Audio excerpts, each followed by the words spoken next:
নমস্কার বন্ধুরা, মামুনি রান্নাঘরে সকলকে স্বাগত জানাই। আজকে বানাবো তালের মালপোয়া। প্রথমে আমি একটা মিক্সিং বোলে নিয়ে নিচ্ছি 2 বাটি ময়দা,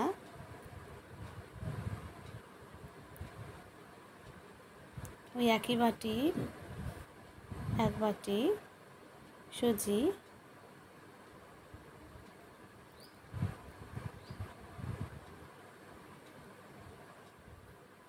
1 বাটি চিনি দিয়ে দিচ্ছি, 1 চিমটে লবণ, কিছুটা মৌরি। এবার এই শুকনো উপকরণগুলোকে ভালো করে আমি মিশিয়ে নেব। শুকনো উপকরণগুলোকে সব মিশিয়ে নিয়েছি। এবার তালের পালটা আমি এর মধ্যে আস্তে আস্তে দিয়ে দেব।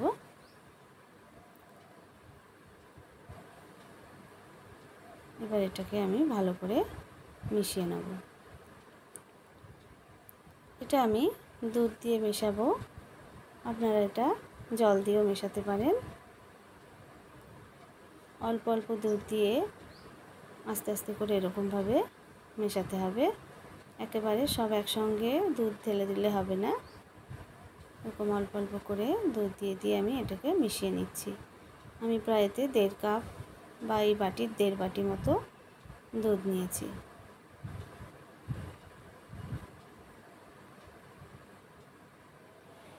এরকম ঘনত্বের হয়ে গেলে ব্যাটারটা ভালো করে ফেটিয়ে আধ ঘন্টা রেখে দিয়েছিলাম। এবার তেল গরম হলে এতে একে একে আমি মালপোয়াগুলো ভেজে নেব। উপর থেকে তেলগুলো এরকম ছিটিয়ে দিলে ফুলে উঠবে। একদম দেখুন কত সুন্দর ফুলে উঠেছে।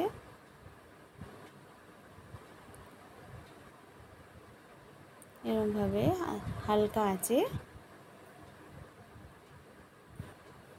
এটা করতে হবে। এরকম লাল লাল করে উল্টে পাল্টে আমি ভেজে নেব।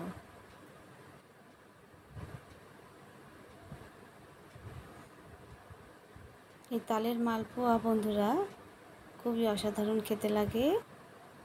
আর এই তালের সিজনে আপনি আমাদের বাড়িতে গোপুসোনাকেও এরকম করে তালের মালপোয়াও ভোগ দিতে পারেন।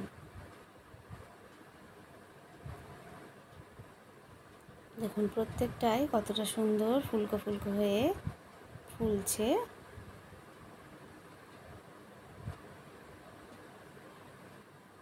আপনারাও বাড়িতে এরকম করে বানান বন্ধুরা, খুবই অসাধারণ লাগে এই রেসিপিটি।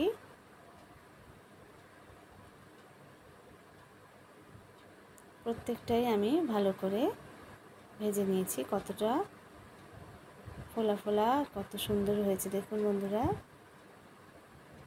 আপনারাও বাড়িতে এরকম করে বানান তালের মালপোয়া।